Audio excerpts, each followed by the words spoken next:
কোরআন নাজিলের সূচনা ঘটে হীরা গুহায় ৬১০ সালে। জীবন ঘনিষ্ঠ বিষয়বস্তু নিয়ে নাজিল হয়েছে খণ্ডে খণ্ডে দীর্ঘ ২৩ বছরে। নাজিলের সূচনা থেকেই মক্কায় নবীজি সাল্লাল্লাহু আলাইহি সাল্লামের সরাসরি তত্ত্বাবধানে সাহাবারা মুখস্থ ও লেখার মাধ্যমে কোরআন সংকলন ও সংরক্ষণের কাজ শুরু করেন। জায়েদ বিন সাবিতকে নবীজি সাল্লাল্লাহু আলাইহি সাল্লাম তার সামনে বসেই কোরআন লিপিবদ্ধ করার দায়িত্ব দিয়েছিলেন। কোনো আয়াত নাজিল হলেই তিনি তাকে ডেকে নিয়ে তেলাওয়াত করে শোনাতেন।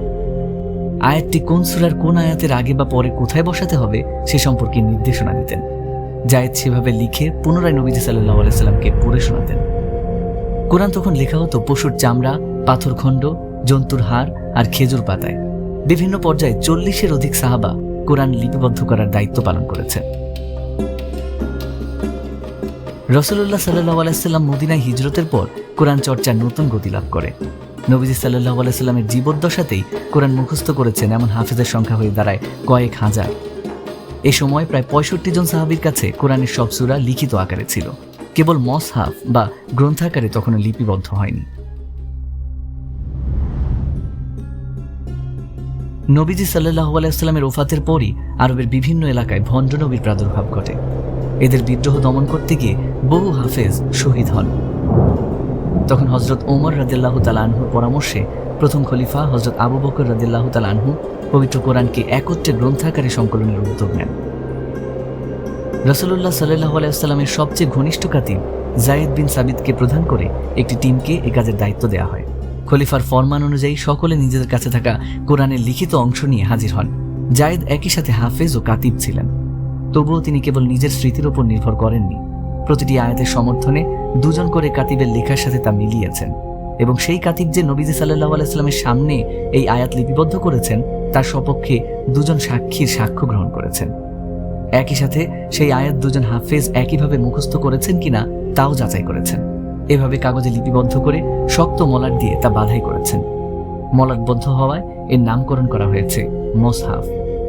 এরপর হযরত আবু বকর রাদিয়াল্লাহু তাআলা আনহু একে রাষ্ট্রীয় মুহাফেজখানায় সংরক্ষণ করেন। রাসূলুল্লাহ সাল্লাল্লাহু আলাইহি ওয়াসাল্লামের ওফাতের ১ বছরের মধ্যেই পুরো কোরআন একত্রে গ্রন্থাকারে সংকলনের কাজ সম্পন্ন হয়।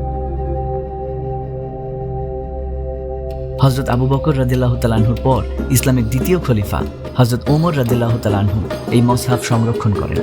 তার সময় খেলাফতের সীমানা পারস্য থেকে লিবিয়া এবং আরব সাগর থেকে আজারবাইজান পর্যন্ত সম্প্রসারিত হয়। তিনি এই বিশাল অঞ্চলে অভিন্ন উচ্চারণ ও আকৃতিতে পবিত্র কোরআন পঠন পাঠনের কার্যকর ব্যবস্থা গ্রহণ করেন। তার মৃত্যুর পর এই মুসহাফ তার কন্যা ও উম্মুল মুমিনিন হযরত হাফসা রাদিয়াল্লাহু তাআলা আনহার হেফাজতে সংরক্ষিত হয়। তৃতীয় খলিফা হযরত উসমান রাদিয়াল্লাহু তাআলা আনহুর সময়ে খেলাফতের আরও বিস্তৃতি ঘটে। অভিন্ন পঠন পাঠন রীতি অব্যাহত রাখার লক্ষ্যে তিনি কোরআনের কপি করার সিদ্ধান্ত নেন। এজন্য ৪ জন সাহাবার একটি টিম গঠন করেন। তারা অত্যন্ত সতর্কতার সাথে হযরত হাফসা রাদিয়াল্লাহু তাআলা আনহার কাছে থাকা মূল মুসহাফের কপি করেন।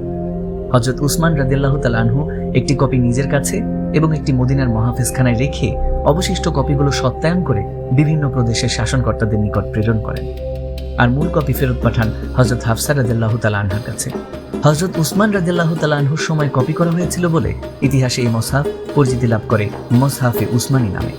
মুসহাফে উসমানী বিভিন্ন স্থানে প্রেরিত হওয়ার পর প্রাতিষ্ঠানিক ও ব্যক্তিগত পর্যায়ে কোরআন কপি করার প্রচলন শুরু হয়।